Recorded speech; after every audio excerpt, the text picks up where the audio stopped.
Hi, this is Paul Casey, the Kenpo Karate Hall of Fame educational video series, where we'll be talking about and reflecting on Senior Grandmaster Edmund Kealoha Parker, the founder of American Kenpo. Today, we are so privileged and honored to have an individual whose contributions are unquestionable. He's legendary in the martial arts world. He was a close personal friend of Mr. Parker, a student of Mr. Parker, worked with the Kenpo system most of his life, has gone on to create incredible accomplishments. Would you welcome to the show, Sensei Benny Urquidez. Benny, it's good to see you. Thank you so much for coming on. My pleasure, Paul. Actually, thanks for having me on, because it's truly a pleasure to talk about, one of my heroes. So let's start from the top. Benny, when did you get into the martial arts, and what was your first system of martial arts you studied? Well, my father was a professional boxer, and my mother was a professional wrestler. Now, how they got together, heck if I know. But at the age of 3, when kids had fire trucks, I had boxing gloves. So I was actually fighting at 5 years old, Pee Wee division boxing. So in '58, I was already in combat, working boxing, and then I started in late 59, close to 60. I started judo, and I got my 3rd degree in judo, and then I started Kenpo karate, and that was with Mr. Birazaki. It was my first sensei in that form of martial arts of Kenpo, and so I started, especially with Sensei Bill. I was just one of those wild kids that just had a lot of, I just had a lot of fight in me. The fight was really not the fight. To me, it was like playing. I was just like in a romper room or something, just playing, and people will call it, you're a good fighter. I said, I was just having a good time playing, and I really was. I took nothing personal, and it's just something that was so natural. So when I started Kenpo Karate, and in '64, just 1 year later, at the internationals. And so I first went there and got there. It was to a point where, excuse me for one moment, Paul. Sarah, yeah. There's something on this that I cannot see.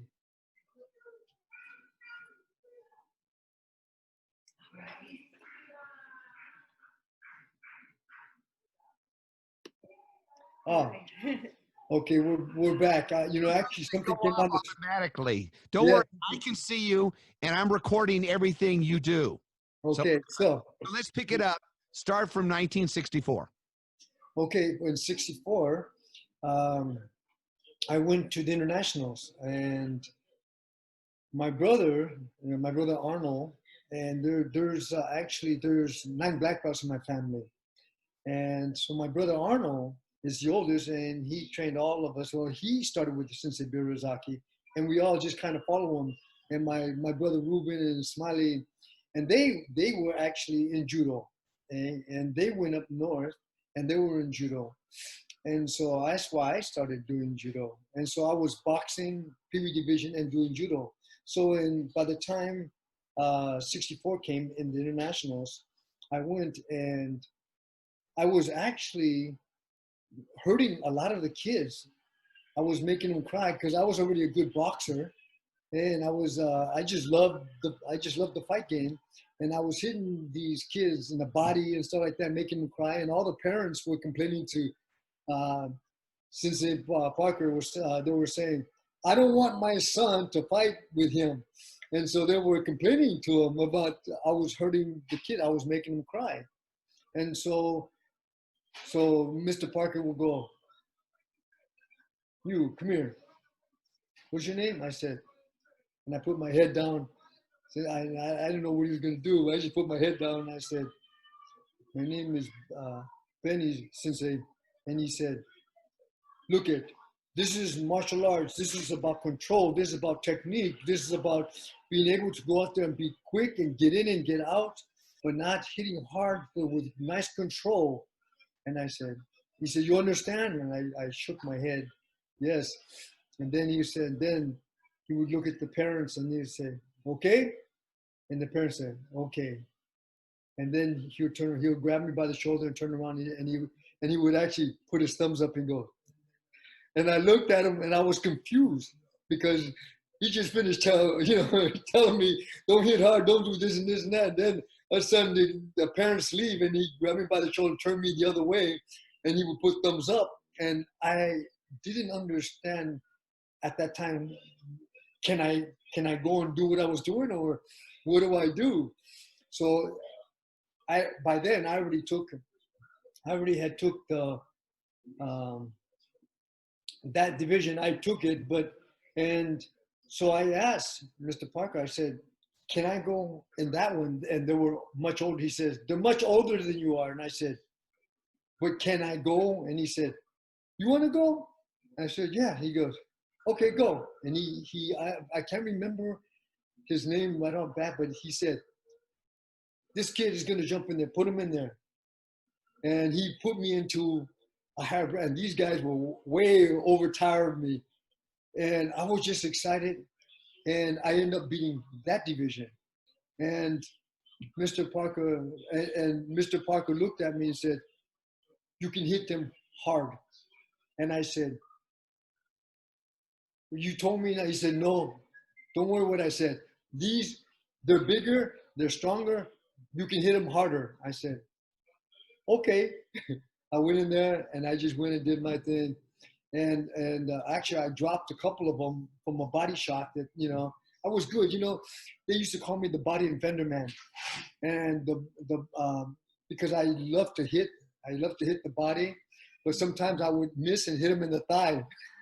And so after that tournament, Mr. Parker, and I had a girlfriend at the time, and I told Mr. Parker, this is my girlfriend Sarah.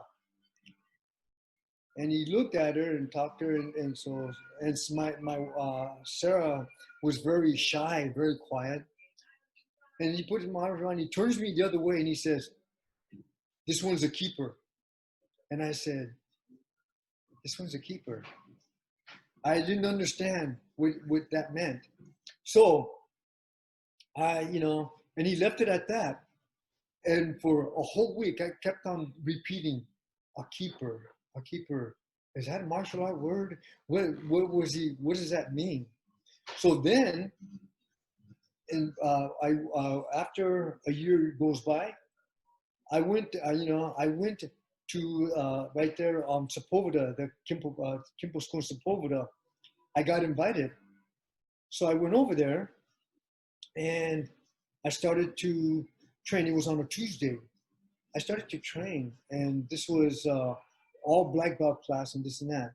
Now, by then I was 14 years old, but I was the first black belt.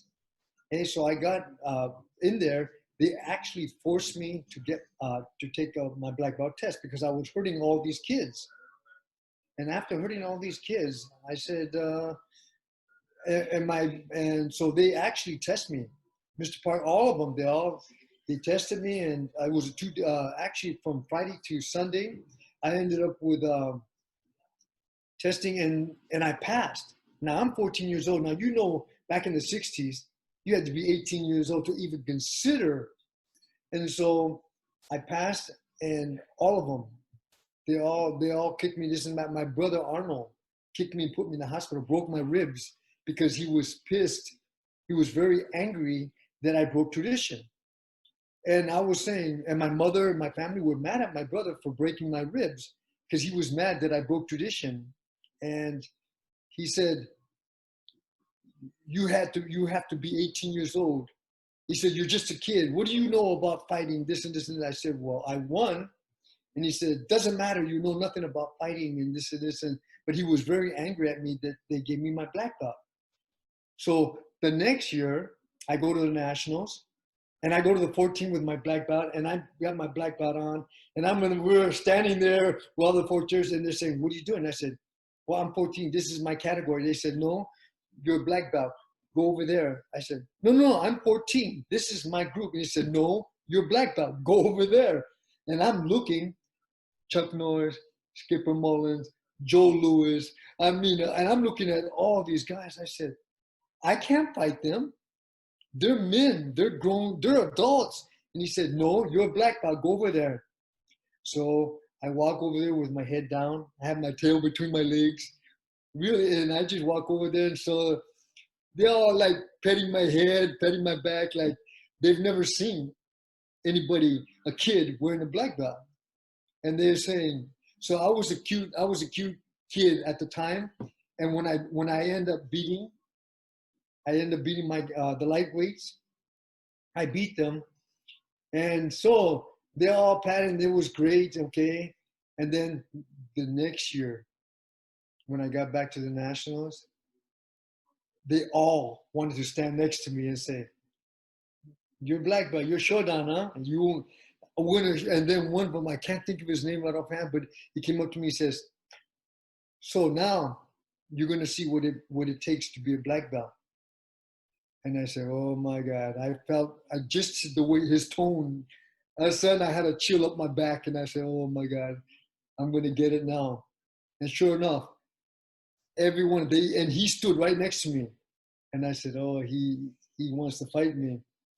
And so I told my brother, and my brother said, "You're faster than he is. Don't let him get close to you." So I ended up beating him, and only because I was so afraid if he hit me, he'd break me in half. But I was through his legs. I was all over the place, and so as time on, I went that year. I said, "Mr. Parker, you told me a year and a half ago that my girlfriend was a keeper. You know, this is like 2 years going by." And he said, I didn't understand." He says, "Keep her. Don't let her go. Keep her." And I said, "Oh, keep her. Okay, I get it." So, and Mr. Parker always used to talk about philosophy to me, and he would always make me think. So I would go to my mother, because my mother was very spiritual, you know, and she's Native American. So I used to tell her, you know, "Mr. Parker has told me this. What does that mean?" And so she would tell me in her vision of what she thought. So she said, I like to meet Mr. Parker." I said, "Okay." He said, "Invite him." And so I invited him for Sunday, and he came over to our house, and we all sat down, my brother and just now we all sat down and had a brunch. And Mr. Parker, now that man can eat. I mean, this one can put down some food. Oh And yeah, so, many times. I do understand that one. yeah. So and so he was talking, and my mother and him were talking philosophy, a spiritual type of, and they really hit it off really well. And so um, Mr. Parker, and so my mom said, "Now I understand who he is." He says, "He's a very strong, very powerful spiritual man. Train with him." My mother wanted me to train with him. So So I would go. at that point, did you go from uh, uh, Bill Ruosaki's school to the Ed Parker Pasadena I was school? going back and forth. You're going back. I was still with Mr. Parker, but I mean, Sensei Birozaki, but I was going back and forth. But all my brothers still training with Sensei Birozaki. I see. But I asked Sensei Bill, can I go and train on Tuesdays to Mr. Parker's in not the one in Pasadena, the one in Santa Monica? And he said yes. He said go. So that's what I was doing. I was going back and forth training, and then I liked hard style. So it was Yamashita and Kubota, and I liked the hard style, and so I would go and into little Tokyo in LA, and they would have the special. You have to have white gi. I mean, it was strictly Shotokan. So I would go in there, and they would tell me that I couldn't go because I would go in with black pants and white top, and they said you cannot fight. You have to be all in white. So we bought a uniform all in white, and I put my black belt on, and I was fighting, doing jump spinning back kicks, doing all this, and they were saying, "What is all that?" I said, "What are you doing?" They wanted me to sit there and, just do, grabbing, reverse hook punch, ball kicks. And I said, that's not who I am. So I would be doing jump side kicks. I would be grabbing takedowns and so forth. And I won, but they didn't like it. They didn't like that I won because I wasn't doing strictly Shotokan, and back then in the 60s to do something other than the out of ordinary was not, it was like, hey, that's a no-no. You don't do that. Not. This is strictly, like if they thought I was making fun of them, of their tradition, because I was doing jump spinning back kicks and I was grabbing takedowns, and some things they love of me because half of my family loved this Japanese Shotokan style, and my other half, we love South style. We love Kenpo. Even though my brother Arnold, was taught by Birozaki, soft style, he went and trained hard style. My brother was very Shotokan. My sister and my brother Ruben, they liked the Shotokan, but my Smiley, my younger brother, me and my other, we liked the soft style. So half of us was soft style, the other half was Japanese. But Mr. Parker all the time, Mr. Parker always used to put his arm around me and whisper in my ear, "Hey, you know about this one." I said, "Mr. Parker, the one I'm fighting?" He said, "Yes." "Do you know how he fights?" And I said, "Oh, he's a strong fighter." He says, "No." He said, "Look him in his eyes." He said, "Look in his eyes. Hey, I want you to look in his eyes and reach through his eyes, grab his heart." I said, "How am I going to do that?" He says, "Look through his eyes. You have a power. Ask your mom. You have a power that you can go look through his eyes, reach through his eyes, grab his heart." Eh? And I said, "When you say literally grab his heart," he said, "No, not literally grab his heart. Grab his confidence from his heart." And I thought to myself, grab his confidence. In other words, so I went and I asked my mom, "What does that mean?" He says, "If you want to control him, put fear in him. Because you put fear in him, you control him by two things. Either you make him come after you or you make him run from you, one or the other." So this is what my mom told me. So whatever Parker told me, I would ask my mom and she would tell me. And so I would make up my mind, okay. So if Mr. Parker said this, my mom told me this. So I make up my mind on what would I do. So I had good balance. I had really good balance with Mr. Parker because he always, anytime he wanted to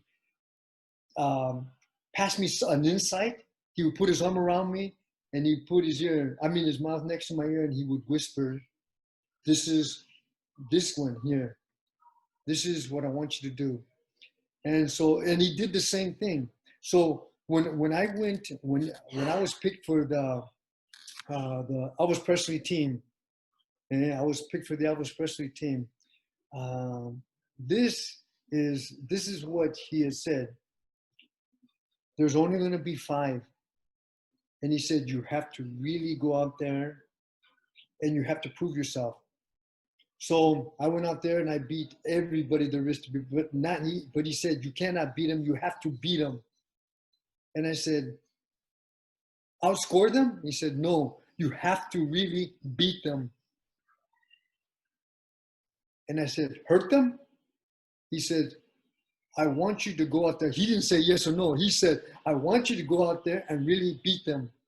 In other words, I'll leave it up to you and what you think I said. And that's what he would be telling me, things like that. And I thought, Mr. Parker, just tell me what to do. and he wouldn't tell me. He would never tell me what to do. He would always give me some type of something to think about, and then said, "You choose on what you want." Mr. Parker created a thinking man system. He obviously organized how to block, how to punch, how to kick. He put motion together, principles of motion. But the most important element that he brought to Kenpo, and it's obvious with you as a student, is the thinking man's side of it. You know you have the skills. Your mother is a warrior at heart. Mr. Parker is a warrior. They had a kindred spirit between them. It's quite obvious that you have that as well. I think what Ms. Parker was saying is that it was in you to be you. And that's why no one can be you. And that's why you're so respected, because you go out there and you do this, and you're thinking man's fighting ability, because you do not limit yourself. I don't think for 1 second, Benny, you have a box. I don't even think you know what a box is. Some people have a box. Some people think out of a box. You're the kind of individual that says, the heck with the box. I'm going to create because this is me. And that's what you have to offer. While you were on the fighting team, the Gladiators, with Elvis Presley's team, did you ever meet Elvis? Yes. Oh, how was Yeah. Elvis Presley? You know what? I really can't tell you, because we would sit and only Mr. Parker, and Mr. Parker had Red and some other guys there, and so we was, at the time, we didn't know if we were allowed to go and shake his hand, go and talk to him, go whatever. So we just sat and looked. we just looked at him like, okay, and so as soon as, and then but he wouldn't, it would always be a short time he would there, and he would go unless he would train, unless he was going to train, and he would train with Mr. Parker. But so I asked Mr. Parker one time, I said, can I spar with Elvis? And he said, with him, you have to work with him. I said, okay. When you say work, Mr. Parker, you mean sparring, how do I work with him? Do I hit him? He says, Elvis he loves the physical, but he said, you have to be careful, because he can't, and if you strike him to a point where he cannot go and perform or get up or walk or do whatever, they said, he also will come back, and he's very good. In other words, if I hit him hard, he's going to come back at me, and you don't never know the outcome. But he was always telling me, and I said, well, can I go and work out with you and him and this and that? And he said, that's an earn right. And I said, okay, what do I have to do to earn it? He says, I'll let you know. And I said, well, how would I know if you don't tell me what I have to do? And he says, keep doing what you're doing. So I was actually going to go to, he was doing a show, and I was going to go to in Vegas. I was going to go to the show, and I got tickets and all this to go to the show, my wife and I, to see him in the show. And then after, we were going to go and talk to him and so forth. Well, just happened so the day of the show, my mother-in-law, she gets sick. She needs to leave. She needs to go, this and that. And I said, well, we can't leave now. Tonight, we're going to go and see Elvis. We're going to watch a show and see Elvis and this and that. But my wife was looking at me saying, we have to go. It's my mom. This is mom. We got to take care of her. We got to go back. And I said, you got to be kidding me. And so we ended up going, we left, and deep inside, I didn't know. I mean, my love for my mother-in-law is one thing, but the wanted to meet Elvis, it was a push. I had to admit, it was a push to see Elvis and work and talk to him, or take care of my mother-in-law. And so rather, I know it was the right thing to do is to leave and take care of my mother-in-law, take her back home. And we did take her back home and so forth. So I never had that chance. That's all right.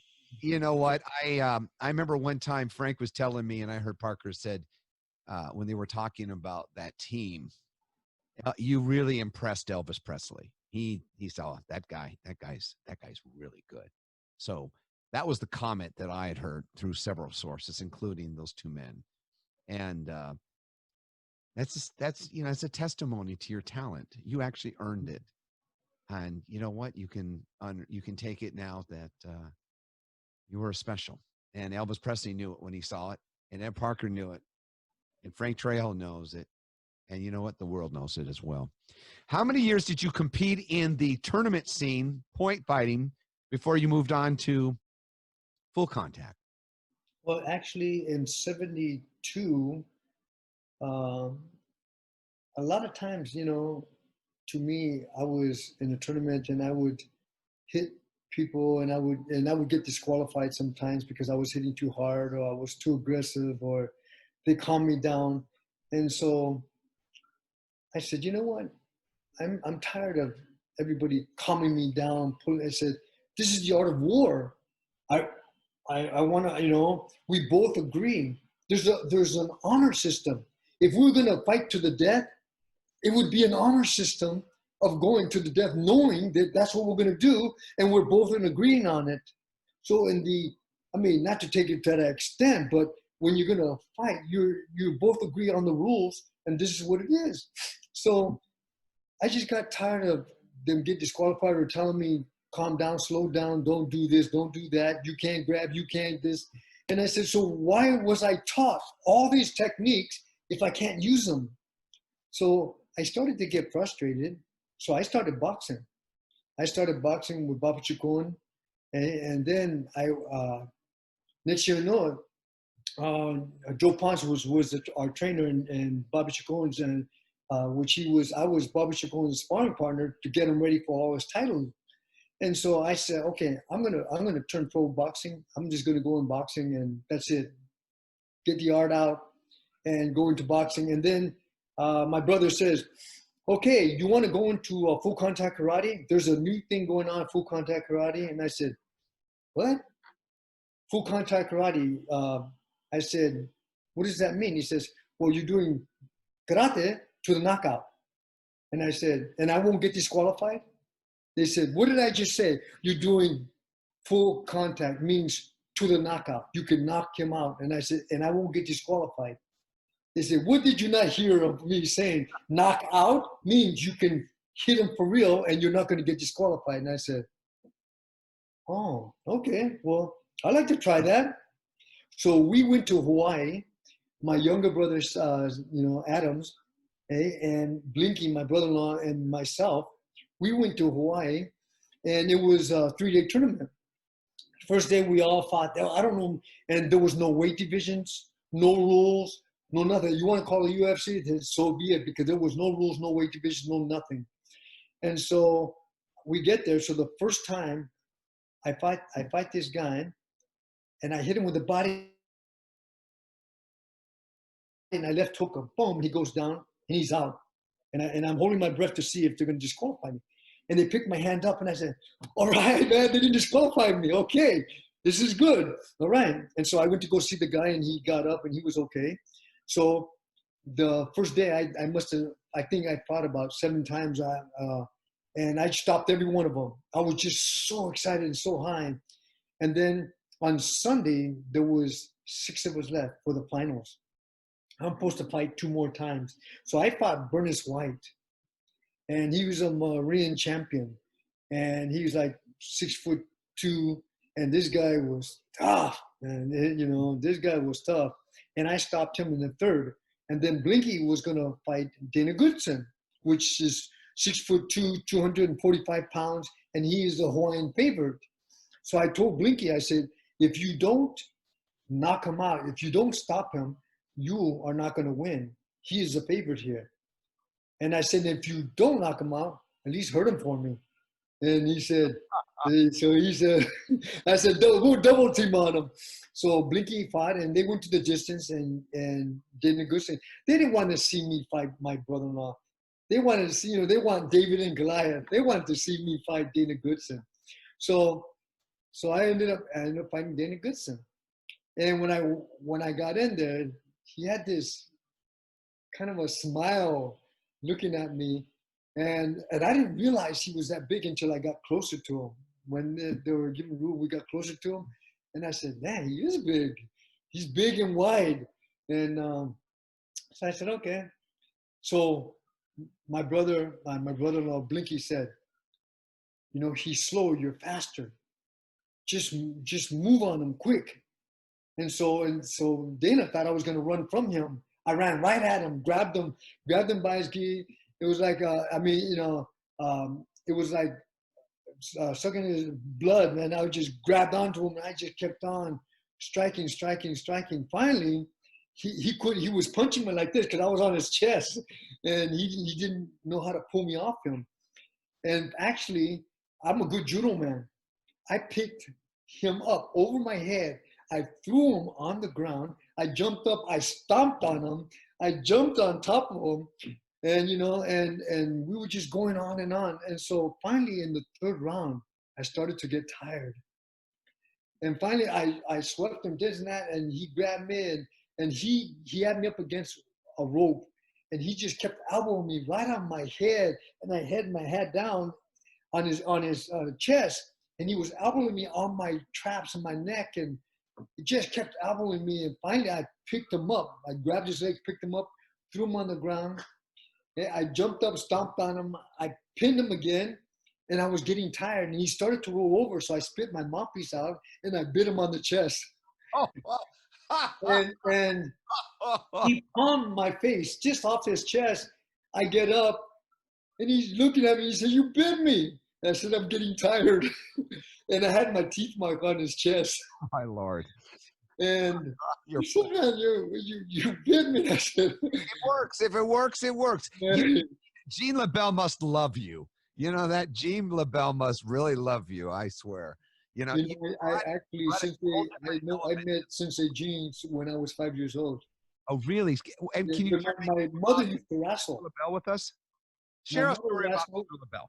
Yeah, my mother wrestled, and my Gene LaBelle wrestled. They were on the in this. I don't know if my mom was sitting in the same car, but they knew each other. And they used to call my mother Crazy Loop, and so because her name was Lupe, but they called her Crazy Loop because back then, could you imagine? She would drive a Harley Davidson, and this is at the Olympic Auditorium. She would drive down the aisles on a motorcycle to the ring, and they didn't know who she was. They didn't even know it was a woman. And she would take her helmet off, and she would throw her hair. Her hair was down to, and her hair was like a ponytail, of a horse ponytail. That's how thick it was, and it was down. It was down to her rear. And she would shake her head, and they said, "That's a female. That's a girl." And she would get in the ring. And back then, when they wrestled. So my mom goes back with Gene way back then. Wow. And so Sensei Gene, when he took, back in the late 50s, he took the gold medal, in judo and so forth. But I've known him since I was yay high. And I really didn't, actually in this, I was supposed to fight in jiu-jitsu, one of the guys, and it doesn't matter who it was, but I was going to fight. And so Sensei Gene and Go-Kart, they both trained me for this fight. It never happened, but hey, but you know what? I was trained by both of them, and Go-Kart will get me tired.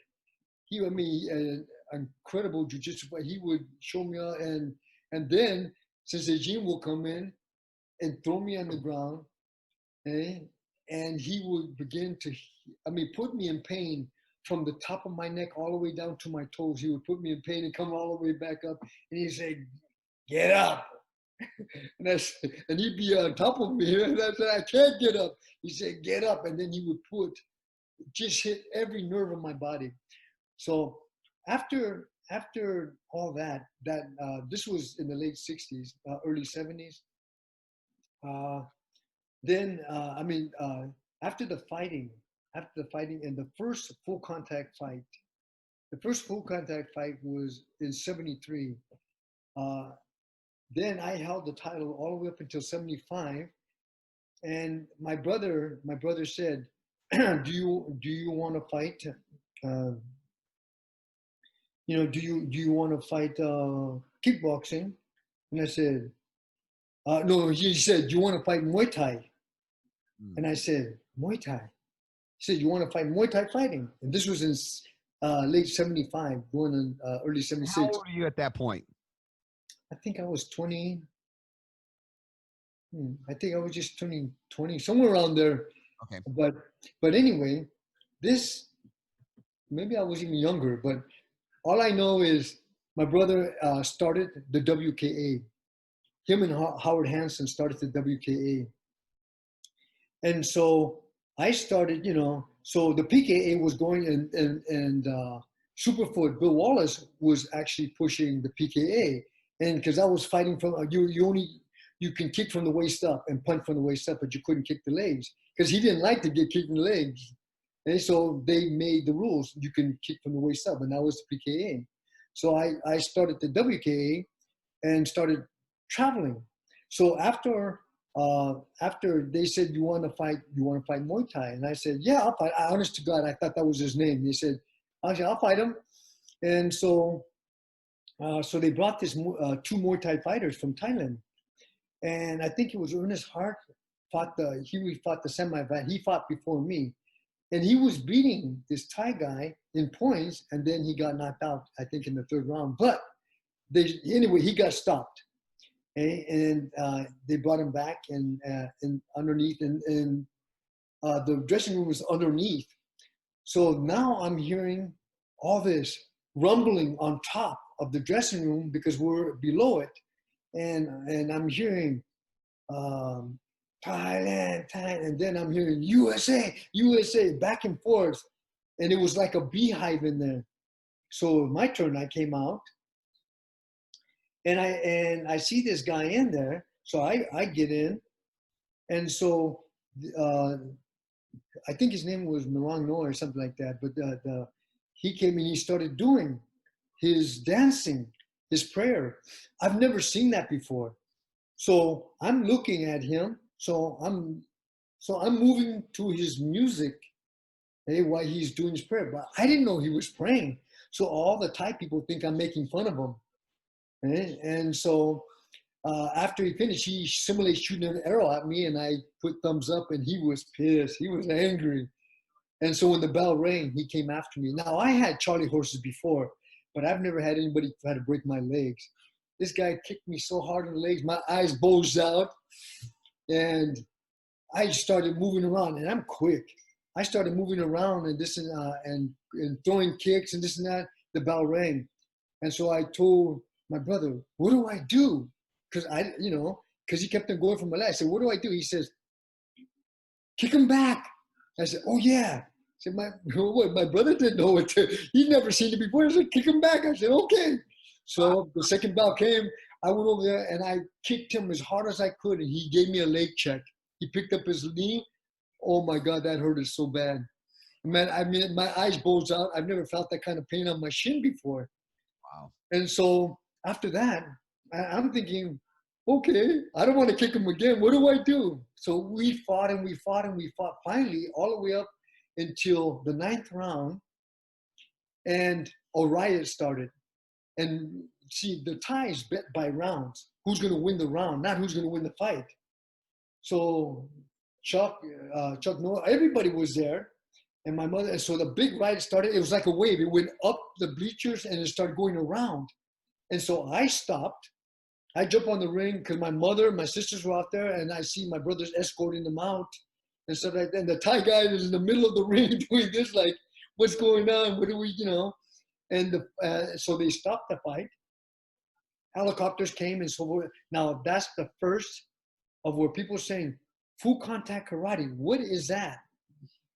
Like you're kicking and you're boxing, or you're boxing and then you add your legs.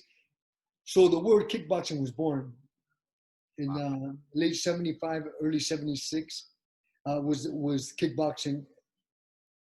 Any memorable fights that stand out of anybody you competed with in the tournament scene and then in the full contact era? Well, you know what? I'll tell you what. The first fight of Muay Thai, which was introduced, from Thailand to here in the United States, was at the Olympic Auditorium. That was the first anybody ever heard of Muay Thai, and it was the first time we've ever seen that type of fighting before. We've never seen that type of fighting before, so we didn't know it existed. So what more or less Muay Thai didn't know it was a style. I thought it was his name, thinking, okay, I don't know what that means. I don't know. But the first time I've ever got kicked, kicked in the legs, the first time I've ever got clinched, kneed, elbows in the face. I've never, to me, it was a street fight. To me, I figured, hey, and I picked this Thai guy up over his head and I tried to break his neck. I threw him right on his head. Boom. And this guy got right back up, grabbed me again, I threw him again. So all the Thais are getting pissed because they've never seen that before. So it being the first ever, because Mr. Parker, I would always ask Mr. Parker, what do you think? Like when we were in Belgium, he would put his arm around me and he would always say, look at this guy and see, what do you think he's built more? What do you think he uses more? I said, well, his upper body, he's got a very strong upper body. He says, and Mr. Parker said, okay, so he's a striker. He likes to strike with his hands. And I said, and he said, usually the legs, you can always tell somebody that uses their legs a lot. And I said, okay. So he would always give me this type of philosophy and constantly, telling me about this. So when we were in Belgium, that's the main things he taught me. He taught me, look at them in the eyes, look at their body structure. He said, read them. And I said, read them. And he says, go past what you think in your mind of what you're seeing. Listen and see if you can connect to a vibration. So I asked my mom, what does that mean? And she says, your words go, it has a vibration. But your mind, there's a frequency, like a wave. And that's how my mom explained it to me. She says, so in your brain, like a frequency, she said, I think Mr. Parker is telling you to connect to that.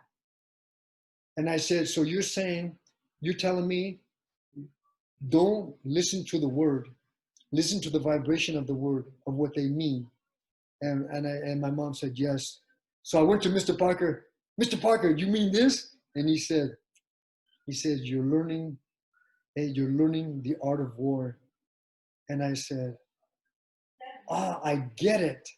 I get it. It's like a light flicked on. And between my mother and my father, it was incredible. So, but Mr. Parker was always giving me philosophy, and he wouldn't give me straight word of, this is what I'm saying. He would tell me something and he would make me think about it. Right. And I would go back to him and say, after I thought about it, I go back to him and say, did you mean this? And either he'll say yes, or he will give me an answer, a different answer of what I just said. Hold there. Let's hold that thought for just 1 second, okay? Just hold this for a second. Okay. So I have a couple thoughts I want to ask you about. One, how did you get the nickname Benny the Jet? Actually, I don't know if you remember Darnell Garcia. Now, I was actually at Madison Square Gardens in New York, and we were fighting. And Darnell started yelling, hey, Benny, let me see you do it. Because he loved to see me jump kick. He wants to see my jump spinning back kick. He says, let me see you. Let me do the jump kick. Let me see you fly. Come on. Come on, Benny, fly. Come on, be like a jet. Let me see you be like a jet. Come on, fly like a jet. And then everybody kept on saying, jet, jet, jet, jet. And the more they said, I kept on doing jump spinning back kicks, jump spinning wheel kicks, jump ball kick. I was doing all these jumping. And then somebody had told me at the time, Elton John was there. And I said, I didn't know at the time when they were telling me that. And then, but after that, Benny and the Jets came out. But from that point on, every time Darnell would see me, he said, Benny, man, you're the Jet, man, you're the Jet. And ever since then, that's where Benny the Jet came from, you know. Amazing. You've had a great career also in the movie and television industry. I know, and I've seen some of that. Can you give us some highlights of the things that you've accomplished or worked on? You know, I've been really blessed to do a lot of movies, and the first movie was called Down the Drain. I actually played a drunken hobo. I think that was in the late '60s. I played a drunken hobo, and then the next one was in the early '70s, Force 5, with Joe Louis and Bang Choo Hang, and there was a lot of us there, and I co-starred in that one. There was 5 of us, and we all did our own stunts, and we all did our own acting and so forth. And people were telling me, "What acting school did you go to?" I said, "The streets, San Fernando streets." And they said, "No, what acting school?" I said, "I'm telling you, the streets." Every exhibition we did, my brothers did, we used to do it for high-risk kids. We used to do exhibitions and fighting, and we used to do choreography on each other, and we would do all these. So actually back then, I was already a fight choreographer because I was already creating fight scenes, acting, but to a live audience. So I was already acting really to a live audience because I knew how, the live audience, I knew how to get them off standing up. I knew how to get them to sit down. I got them to clap and yell. I got them to be real quiet and hold their breath. So I kind of knew automatically when I was young from doing all these exhibitions. We did them in prisons. We did them in so many different places. We did exhibitions that I was already good knowing how. So when they put a camera in front of me, you know, as far as I'm concerned, I was creating on that camera. As far as I was creating and getting their energy. I was connecting to people's energy from that lens. Hey, there was whether it was 1 or a million, it didn't matter to me. In my mind, I was connecting to not the word, a vibration, and I was sending vibrations through the lens. And so when people ask me, "Well, didn't you go to school to learn that?" I said, "No." So I started what they call stunt acting at the Lee Strasberg Academy. And I started teaching. I started teaching stunt acting and teaching stunt men, stunt women, how to have acting ability behind their moves. And then I taught actors to use their acting in a physical way. So I created, so at the Lee Strasberg Academy, stunt acting became so big that they did it in New York, and they did it at all their other academies, and then everybody started following stunt acting. So everybody wanted to be a stunt actor. Was there any particular actors that stood out to you that were natural talents? You know what? All of them that I worked with was, I mean, they are incredible behind the scene. Some of them are more mental. You know, some that, you know, when they are, some act and they grab it in their head and they act it out, and that is that character. And then some are method actors. They have to be that actor, whatever they're acting, they have to be that person, and they walk it, talk it, sleep it, you know, that character. And I said, so which one is real acting? One, there are method actors that are actually, they feel, they walk and they talk and everything about that character, or the ones that create. Now I'm gonna give you an example. I Mhm. worked with John Cusack for almost 32 years. I've never seen anybody. We would be sitting down playing cards, all of us, and they're saying, Johnny, they want Johnny set, and he would get up and tell a joke and say, don't, I know my cards, anybody move them, I'll catch you on that. And then as he walks away, he would shapeshift. He will start to walk away, and we all look at him, and he will shift into his character as he's walking toward the set. He would be shifting into that character.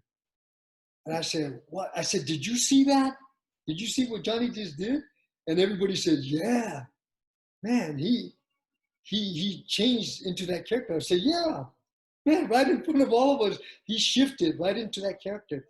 I work with the greatest actors and out there, and they all have different ways. Some pace back and forth, some, but I'll tell you what, they're great. And the picture magic, it takes a lot of people to make a good movie, because not only the story, you need a good story first, but the actors have to be, I mean, you're talking about, the main players, eh? The principals, they're the ones that hold that story and make it real. And everybody around it adds the colors to their vision of what, because the director is the one that's putting it together. Got that color, put it over there, put this in, he's putting it all together. But I've watched some great actors, and on Roadhouse, What was it um, like working with Patrick Swayze? it was dude, to me, it wasn't work. To me, it was a party. It was like I was going to a party every day. He at first he was having a hard time, because he says, because he's a dancer, and he's saying, why do I feel so awkward doing these techniques? He said, I'm a dancer, I can do all this. And I said, I see he's getting frustrated and he's making it harder than it is. So I went home one day and I thought about it, and I got some music. I put some music and I started working with the music, just putting rhythm together and technique together with the rhythm. And then I went back on the set. I brought the music. I said, Patrick, follow me on this. I put the music on, and then I'd be moving like bob left, and weave, feint forward, feint back, feint down, and parry, jab. And he started following me. Next thing you know, he could not go and work out unless he had music. So I would bring music, and I would choreograph certain things, and he would go and like this within a blink of an eye, from tripping on his feet, getting frustrated, to dancing to all the movement. And he became it was a party every day. It was not work. It's interesting. I watched a video on you recently. You were on I think it was 52 Days with the Master or something like that. It was a show on YouTube or Netflix. I'm not sure. And he participated in your class. Anyway, I'm watching a show, and the way you were trained, you actually still use that training method with the students today. Even and you're saying it, you're doing the same thing. The music might not be playing, but you're counting it off. You have a natural ability for rhythm. And I find that incredible, because that was something Frank Trejo possessed Yeah, as well. He yeah. had no formal training in dance or music, but boy, when it came to being on the mat, the guy had rhythm. You're one of those guys that can do that. And what an incredible talent to share that with Yeah. her, who's saying, gosh, I'm like a fish out of water. This is not really me, but I got to make it look like it's me. And when you shared that with him, instantly the connection was there. Actually, I did that same thing with Frank. I did that same thing with most of my students. I used, they used to call, my first gym was, I had my first gym at 14 years old. I used to teach this gentleman's son, and he loved me so much. He owned, up in Sunland, Tahunga, he owned 3 blocks of should I say, apartments and stores and all this. So I don't know if you know what a size of a Safeway. A Safeway back then was a very big. Well, he gave me a Safeway to open up a dojo, and at 14 years old, I mean, I had electric curtains and this and that, and I was seeing. So I would actually run from North Hollywood. My brothers and I would run from North Hollywood to Southern Tahunga. That was 18 miles going uphill. We would run 18 miles, and then I would teach class, and then they would drive us back. But on Friday, Saturday, and Sunday, when I finished teaching all the class, then I would close the curtains, and then I turned on the music. It became a disco dojo. Let me ask you this, Benny. What are some of the greatest accomplishments that you're very proud of? You know, to tell you the truth, I've always believed since I was 14, I was always a better teacher. To this day, I really believe I'm a better teacher than a fighter. The fighting I can do is something that I was born with, I can do. But the teaching, I love. I love teaching, and I can teach anything, but I love teaching. And I think that when I see, I teach, I was teaching some people on the wheelchair, and I don't know if they're quadrilegic or whatever, you know, they had belts around their chest and they had around their head, and they can only move the wheelchair with their teeth. And Tom, it was one of those, and I taught him internally, mentally, how to be stronger within himself. And pretty soon, what he had around his head to hold him up, I took it off. I built his neck, built his back, because 80% of it is your belief system.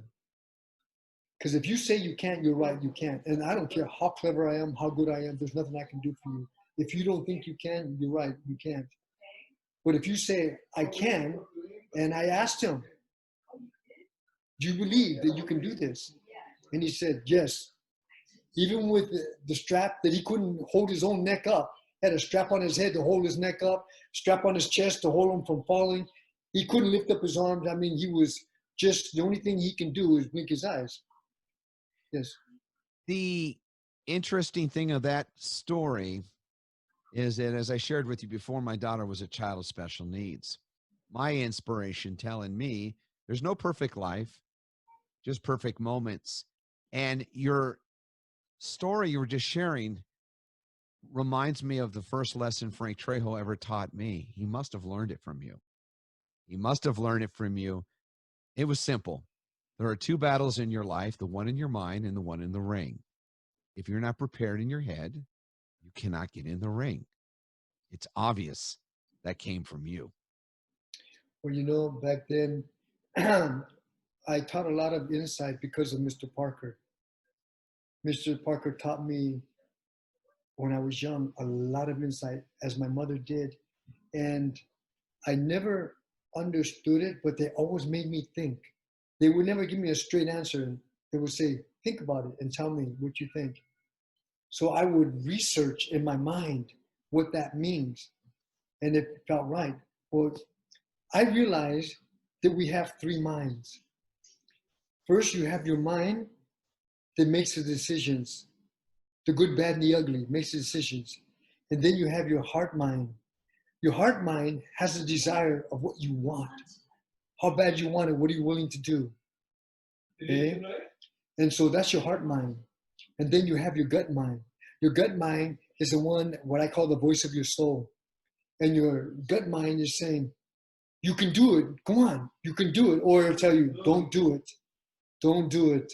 And so, and what's gonna actually between your heart mind of your desire and your gut mind that wants to or not do it, because it's the voice of your soul knows, then it's the commander. Okay? Your mind makes the decision. I'm going to do it, even though I know it's wrong, I'm going to do it because it's my decision. Or I'm not going to do it because I'm going to follow my gut mind. I'm going to go into a higher source. I'm going to go into the voice of my soul and listen to that voice is much higher than me. So my teaching is about turning you inside out. And I knew that at 14 years old, I knew to turn my students inside out to mirror their truth. And whatever you're hiding, and I know for a fact, when you are threatened, everything you hide under your bed in your closet will come up. Only when you're threatened. And so, and the good, bad, and ugly shows up. And it's your choice. You have a choice. When that good, bad, and ugly comes in front of you, you have a choice to run from it or stand and look at it and say, what do you want? And it'll tell you what it wants or it'll leave, one or the other. So the art of war of teaching is about that. It's about all that you're uncomfortable with, all that you don't feel needed, you don't feel wanted, you don't feel good enough, you don't feel this and that. Because again, when it really comes down to it, most of them, I say, are you afraid? Do you fear yourself? And most people, my students will look at me and say, what do you mean? Do I fear myself? Why should I fear myself? I said, listen to my words. Do you fear yourself? And they said, well, I don't understand that. I said, then let me tell you in a different way. Do you fear of disappointing? Do you fear of losing? Do you fear of not having control? Do you fear of being judged? Do you fear? And they say, oh, I said, how many of you fear yourself? And they all raise their hand. Okay, I got it. I do fear myself. I said, okay. So if you fear yourself, then the key is to be able to find the solution. And that's what I became, a solution, not a guess, because everybody has ideas. Oh, I think it should be this. I think, okay, everybody thinks and everybody has ideas. Give me the solution. Don't give me what you think. Tell me what you know from experience. Because I have a lot of people come up to me and they'll throw things that they read from a book. And I said, you're throwing scriptures at me. You're throwing all these from a book. I said, do you have any experience what you're throwing at me? What you're trying to tell me? And they said, how can I, this is a long time ago. I said, well, then you have no experience of what you're telling me? I said, because if you have experience, I'll hear you. But if you don't have experience and you're telling me from something you heard or from something you saw, I don't want to know. Don't waste my time. My time is precious to me. But if you have experience, I will sit here very quietly and I will hear, not your words, I will hear the vibration, the tone of what you're asking or what you're trying to tell me. That's what I'll connect to. I will connect deeper than your head and I would understand what you're trying to pass to me. Because if you say one thing, but you mean this, that's what I'll tap into, what you really mean. That's how I became a better teacher, because of Mr. Parker, because of my mother. They taught me insight when I was young. They taught me to go inside, to look, and turn myself inside out, to look at the mirror. Because sometimes looking at yourself in a mirror, sometimes you really can't see. You really can't see. Even though I can see myself, okay, I can see what color I'm wearing, if I have any spot, okay. But to really see yourself means you have to turn yourself inside out if you really want to heal.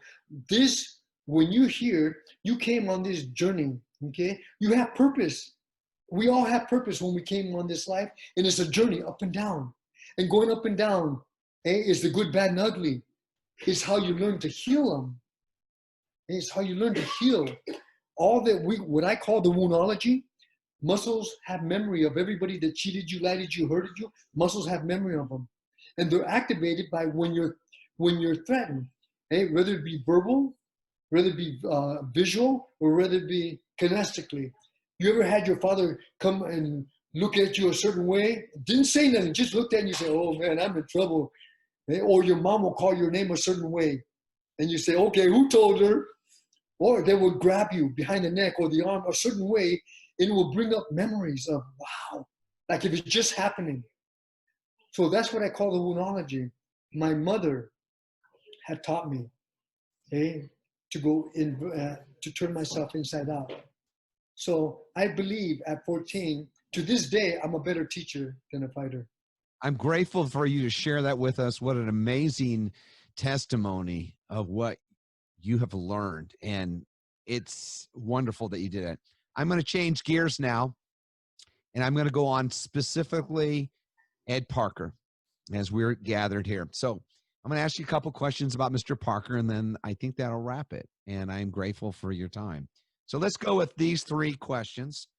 I'm going to ask you to talk and share, and I'm going to use the 3 areas that you mentioned: your mind, your heart, and your gut.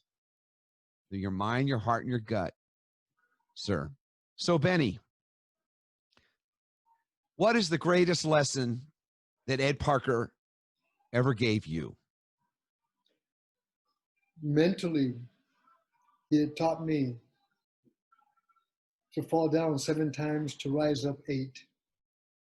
Taught me to not give up on myself, to not give up on my love for what I do. Mentally, he had taught me. And physically, I was already a strong warrior. But he taught me, go beyond the pain of what you're feeling and bring out the brilliance of yourself physically and what you came here to do. And then spiritually, he had taught me, don't forget what you came in to do. As my wife would say, forget what you know, remember what you've forgotten. What you know is what you've been taught by others. What you have forgotten is your brilliance coming into this world. This puts it all in one with Mr. Parker. You met Mr. Parker as a young man. You were very impressionable at the time. You asked him for guidance. He took you under his arm as a father figure. What do you think Mr. Parker's greatest inspiration was to the martial arts? I think at the Nationals, basically, because it was fresh, it was right in the moment, it was in the now. Anytime he put his arm around me, I knew he had something insightful that would mean something to me, that it was meant for me, just for me. It was personal. When he would put his arm around me and whisper in my ear, and he whispered many things in my ears, and some I will not share with, but some I've shared with you. To me, Mr. Parker, when he did that, there was a bonding that I thought that I took that was much deeper than anybody can ever say. It was something that he gifted me with. He would gift me with these words that had such vibration of meaning and depth, with such wisdom of, I think it's just the roots of what he said that grew so deeply in me that I had a chance to water him and let him flourish. And I'm forever grateful for those times that when he would put his arm around me and whisper in my ear, these powerful words that are coming from much higher than he can ever give me. And so I really believe that he used Maker, God has gifted him to be kind of a channel of channeling this wisdom to each and one of us, but especially to me. I was getting the main line from a higher source, higher than he can ever give me, that touched my roots, touched my the voice of my soul. So that was the most important to me. Mr. Parker spoke many words to you privately and publicly. What was the most important words he ever said to you directly? He said to me one time that I'll never forget. He said, love yourself. And love yourself that would allow you to love others. Love what you do that you may share with others. Love what you say that you may help others. And I believe everything that he had told me, and that was the one that really stood out to myself. Love yourself, that I will be able to love others. And really, when it came down to it, it really was about that. It was about me. It wasn't about my mother, my brother, my sister, my aunts, my uncle. It was about me. And he made sure that I knew this journey was about me. Make it about you, that you may share that with others, your loved ones, your family, and so forth. Make it about you. Don't make it about what my brother said, my mother said, my aunt said. Said, make it about you. What do you say? And I think that this is the most important lesson that I've ever took from him when I was very young. One last question. I mentioned this before. You're a very spiritual man. You're very grounded. You're secure in your own way. Your path is clear, and you're showing people that path and encourage them to walk it too. We both know Mr. Parker was a devout religious man. He believed in God. He believed in many important things. He asked to come on down here for just a few moments. And he walks into your house right now. He's sitting right in front of you, Benny. Just in a few words, what would you say to Ed Parker today? I would say, Mr. Parker, let's sit down and break bread together. Because you had taught me, and my mom had taught me, when you're sitting down breaking bread together, you are sharing with each other, not food for just your stomach, for your physical, but you're sharing food for your mind with one another. What you've done, what you learned, what you're passing to one another. He taught me, and I would say, Mr. Parker, thank you for breaking bread with me. Thank you for breaking bread mentally, physically, spiritually. Thank you that I have this time that I can look into your eyes and your truth and your laughter and your smile of your strength and power all at one time. You taught me on the table, most of all, how it's so important, eh? And it wasn't the Last Supper. It was the first supper that when he first came and had meal on a Sunday with my family. It was the first, and it was never the last. It was the first, and it will always be the first. So every time we sit down, and if you would, I said, Mr. Parker, you're here again as the first. It's the first time you sat down. This is the first. And I thank you that you will take the time to come and break bread with me and my family, because you became my family. And we became family ever since then. His family became my family. My family became his family. We became as one. That's what I believe. In my heart, my mind, my soul. My belief system is more stronger than any of my faith. Because why? I have a knowing. And this is what I say, Mr. Parker, thank you for breaking bread with me.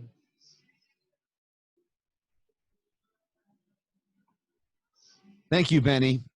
Thank you for sharing such personal thoughts, stories, and more importantly, how you truly feel. You're a wonderful human being that is very gifted in ways that can't even be described. Many blessings to you, your wife, your family. You're amazing. Before we leave, I just want to say to all of you that are watching, all of you that are hearing, and all of you that are feeling, Merry Christmas, Happy Holidays, and the most important of all, Happy Journeys. Thank you, sir. Thank you. Best to you.